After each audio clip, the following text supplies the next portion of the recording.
আসসালামু আলাইকুম প্রিয় শিক্ষার্থীরা, আমরা এই পর্বে কথা বলবো 12 অধ্যায়ের টাইপ 2 নিয়ে। দেখো, টাইপ 2 তে আমাদের কি কি রয়েছে, বিশেষ করে এখানে আমরা ফোকাস করতেছি পরিষ্কার পরিচ্ছন্নতা রসায়নের একটা পার্ট। এখানে আছে কাপড় কাচার সোডা, এখানে আছে সাবান, এখানে আছে ডিটারজেন্ট। তো সাবান, তারপর কাপড় কাচার সোডা, ডিটারজেন্ট, এই রিলেটেড যে এমসিকিউ প্রশ্নগুলো আছে সেই প্রশ্নগুলো আমরা এই পর্বে আলোচনা করব। দেখো, ফার্স্ট প্রশ্ন, সোডা অ্যাশের সংকেত কোনটি, মানে কোনটিকে আমরা সোডা অ্যাশের সংকেত হিসেবে বিবেচনা করতে পারি? তো এটা সঠিক অ্যান্সার কি হবে? এটা সঠিক অ্যান্সার হচ্ছে sodium carbonate. Sodium carbonate soda ash হিসেবে পরিচিত। আচ্ছা, যাচ্ছি আমরা এর পরবর্তী প্রশ্নে। আচ্ছা, পরবর্তী প্রশ্নে দেখো কি বলতেছে, যে কাপড় কাচা সোডাতে কত অণু পানি যুক্ত থাকে? সো কাপড় কাচা সোডাতে পানির অণু ফিক্সড, কত অণু? 10 অণু। তো কাপড় কাচা সোডাতে 10 অণু পানিযুক্ত থাকে। পরবর্তী প্রশ্ন, কাপড় কাচা সোডার অপর নাম কি? তো একটু আগে আমরা কিন্তু বলেছি, দেখো কাপড় কাচা সোডার সংকেত কি? Sodium carbonate. হ্যাঁ, তো কাপড় কাচা সোডার অপর নাম কি? Soda ash. মনে রাখো, কাপড় কাচা সোডার অপর নাম সোডা অ্যাশ। আচ্ছা, যাচ্ছি আমরা পরবর্তী অংশে।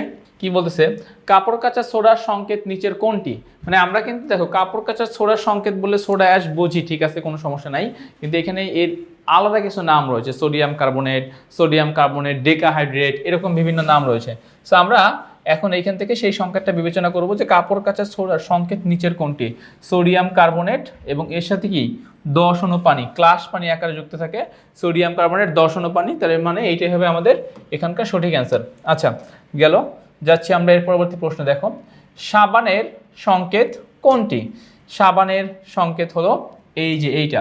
এবার দেখো, নর্মালি আমরা সাবানের এই সংকেতের সাথে পরিচিত নয়।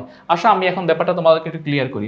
সাবানের সাধারণ সংকেত আর COO, এখানে NaO হতে পারে, অথবা এখানে কেও হতে পারে, সোডিয়াম বা পটাশিয়াম, যে কোনো একটা লবণ হলেই হলো সাবানের ক্ষেত্রে। এখন এই আর দ্বারা কি বোঝানো হয়? আর দ্বারা বোঝানো হয় অ্যালকাইল মূলক। এই অ্যালকাইল মূলকের রেঞ্জ কত? মানে অ্যালকাইল মূলকের যে কার্বন সংখ্যা, সেই কার্বন সংখ্যা N এর মান 12 থেকে শুরু করে 18 পর্যন্ত হতে পারে। অ্যালকাইল মূলকের কার্বন সংখ্যায় N এর মান 12 থেকে শুরু করে 18 পর্যন্ত হতে পারে। আচ্ছা, তাহলে এবারে যদি আমরা এই N এর মান 16 ধরি, 16, তাহলে দেখো, তাহলে কি হচ্ছে? C16, H 16 দুগুণে 32 আর 1 33, COO।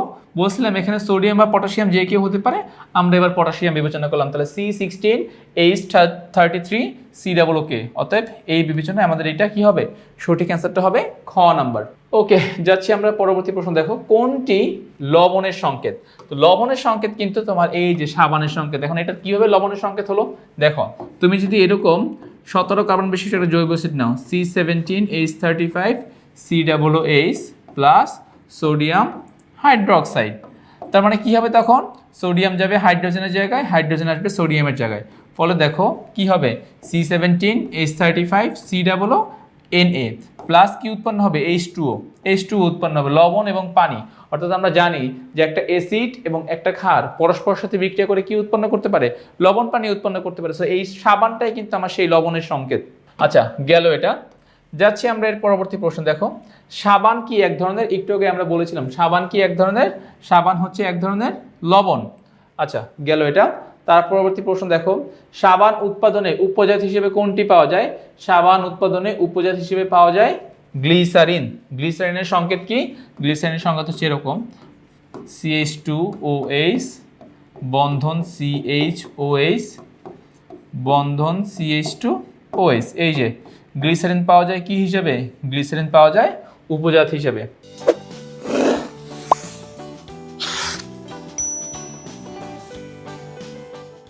সাবান প্রস্তুতির সময় উপজাত হিসেবে গ্লিসারিন পাওয়া যায়। আচ্ছা, যাচ্ছি আমরা পরবর্তী প্রশ্ন। দেখো, সোপ কেক তৈরির জন্য সাবান ও গ্লিসারিনের মিশ্রণে কোনটি যোগ করতে হয়? সাবান ও গ্লিসারিনের মিশ্রণে সোডিয়াম ক্লোরাইড যোগ করতে হয়। দেখো, ব্যাপারটা একটু বোঝাই। সাবান আর গ্লিসারিন শুরুতে একসাথে থাকে, তো আমরা যখন এই সাবান এবং গ্লিসারিনের যে মিশ্রণ, সেখানে যখন আমরা সোডিয়াম ক্লোরাইড যোগ করি, তখন সাবান এবং সোডিয়াম ক্লোরাইড লবণ এটা একত্রিত হয়ে একটা সোপ কেক তৈরি করে। মানে সাবানের অংশগুলো উপরে ভেসে ওঠে আর গ্লিসারিনগুলো কোথায় থাকে? নিচে থাকে। তাহলে আমরা এখান থেকে মূলত সাবানটাকে পৃথক করতে পারি, সাবান এবং গ্লিসারিনের মিশ্রণ থেকে সাবানটাকে পৃথক করতে পারি। সেই জন্য এটা বলা হচ্ছে যে সোপ কেক তৈরির জন্য সাবান ও গ্লিসারিনের মিশ্রণে কোনটি যোগ করতে হয়? অ্যান্সারটা হবে কি বলতো? Sodium chloride. আচ্ছা, এবারে যাচ্ছে পরবর্তী প্রশ্ন। দেখো, ডিটারজেন্ট তৈরিতে কোন অ্যাসিড ব্যবহার করা হয়? মনে রাখবা, ডিটারজেন্ট তৈরিতে সালফিউরিক অ্যাসিড, H2SO4। ডিটারজেন্ট তৈরিতে সালফিউরিক অ্যাসিড ব্যবহার করা হয়। আচ্ছা, পরবর্তী প্রশ্ন দেখো, ডিটারজেন্টকে পাউডার আকৃতি করার জন্য কোনটি ব্যবহার করা হয়? তো আমরা জানি যে ডিটারজেন্টকে পাউডার আকৃতি করার মানে ডিটারজেন্ট তো ফার্স্টে হচ্ছে গিয়ে সলিড থাকে, এটাকে আমরা পাউডার বা গুঁড়া শেপটা নিয়ে আসি, এজন্য আমরা এর মধ্যে সোডিয়াম সালফেট অ্যাড করি, ডিটারজেন্টের মধ্যে আমরা সোডিয়াম সালফেট অ্যাড করি। আচ্ছা, পরবর্তী প্রশ্ন দেখো, ডিটারজেন্টে বিদ্যমান কোন যৌগের কারণে পানিতে অক্সিজেনের অভাবে মাছ মারা যায়? ডিটারজেন্টের মধ্যে প্রচুর পরিমাণে সোডিয়াম ফসফেট থাকে, ঠিক আছে? তো সোডিয়াম ফসফেট কি করে? সোডিয়াম ফসফেট পানিতে দ্রবীভূত যে অক্সিজেনগুলো আছে সেই দ্রবীভূত অক্সিজেনের পরিমাণটা কমিয়ে ফেলে, ফলে সেখানে অক্সিজেনের ঘাটতি দেখা যায়, পানিটা দূষিত হয়ে যায় এবং ওই দূষিত পানির অভাবে মাছ মারা যায়। এটা মনে রাখতে হবে, সোডিয়াম ফসফেটের পরিমাণটা যদি খুব বেশি হয়ে যায় তখন এই ঝামেলাটা সৃষ্টি হবে বা এই সমস্যা তৈরি হবে। সোডিয়াম লরাইল সালফেট এর একটি অণুতে পরমাণুর সংখ্যা কত? সোডিয়াম লরাইল সালফেটের সংকেত কি? ডিটারজেন্ট, তাই না? তো ডিটারজেন্টের সংকেতটা কি হবে বলো তো? C12H25SO4Na, C12H25SO4Na। এবারে কাউন্ট করো, 12, কার্বন 12টা, হাইড্রোজেন 25টা, সালফার 1টা, অক্সিজেন 4টা, সোডিয়াম 1টা। এখন হিসাব করে দেখো তো কত আসে? 25 আর 12 37, 38, 39 আর 4 43। সো এখানে সঠিক অ্যান্সারটা হবে গ নাম্বার, সোডিয়াম লরাইল সালফেটের একটি অণুতে পরমাণু সংখ্যা 43টি। আচ্ছা, এবারে কি বলতেছে দেখো, সোডিয়াম লরাইল সালফোনেটের পানি আকর্ষী প্রান্তের সংকেত কোনটি? এই যে এইটা সোডিয়াম লরাইল সালফোনেটের পানি আকর্ষী প্রান্তের সংকেত, অর্থাৎ পানি আকর্ষী বলতে যেই প্রান্ত পানিকে আকর্ষণ করবে সেই প্রান্তকে বলা হয় এইটা।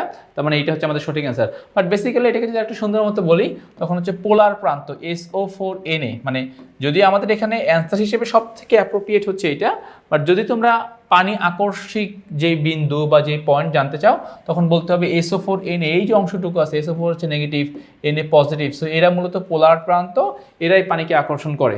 বাট এইখানের অ্যান্সার হিসেবে আমাদেরকে এইটাই ফিল আপ করতে হবে। আচ্ছা, সোডিয়াম অ্যালকাইল বেনজিন সালফোনেট কি নামে পরিচিত? বিশাল একটা নাম দেখো, সোডিয়াম অ্যালকাইল বেনজিন সালফোনেট কি নামে পরিচিত? এটা ডিটারজেন্ট নামে পরিচিত, ডিটারজেন্ট।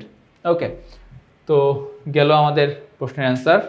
আচ্ছা, তো দেখো পরবর্তী প্রশ্নে কি বলতেছে, ময়লা পরিষ্কারের ক্ষমতা বৃদ্ধির জন্য ডিটারজেন্ট ব্যবহার করা হয়, কোনটা বলো তো?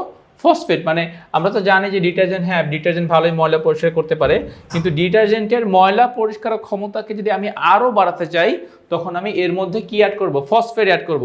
এবং এই সোডিয়াম ফসফেট যখন বেড়ে যাবে তখনই কিন্তু পুকুরের পানিতে অক্সিজেনের ঘাটতি দেখা দিবে এবং এখান থেকে মাছ সহ অন্যান্য জলজ যে প্রাণীগুলো আছে এই জলজ প্রাণীগুলোর জন্য সমস্যা সৃষ্টি হবে। আচ্ছা, এবারে পরবর্তী প্রশ্ন, তেল ও গ্রিজ অণুগুলোর চতুর্পাশে ঋণাত্মক আধানের কি সৃষ্টি হয়?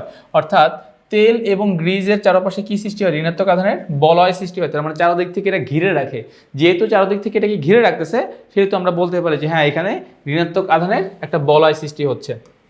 আচ্ছা, সর্বশেষ প্রশ্ন দেখো, তেল বা গ্রিজ দ্রবীভূত হয় কোন অংশে? এখন দেখো তেল বা গ্রিজ এইটা কি? অপোলার পার্ট, তাই না? অপোলার, অপোলার বলতে কি? যার মধ্যে প্লাস মাইনাস সৃষ্টি হবে না। তাহলে এই অপোলার পার্টের সাথে কে দ্রবীভূত হয়? হাইড্রোফোবিক অংশ। হাইড্রোফোবিক বলতে বোঝানো হয় যেই অংশটা পানিকে বিকর্ষণ করে, যেই অংশটা পানিকে বিকর্ষণ করে সেটাকে বলা হয় হাইড্রোফোবিক অংশ। আর তেল বা গ্রিজ এটা একটা অপোলার, তাহলে অপোলারকে কি করবে? অবশ্যই আকর্ষণ করবে।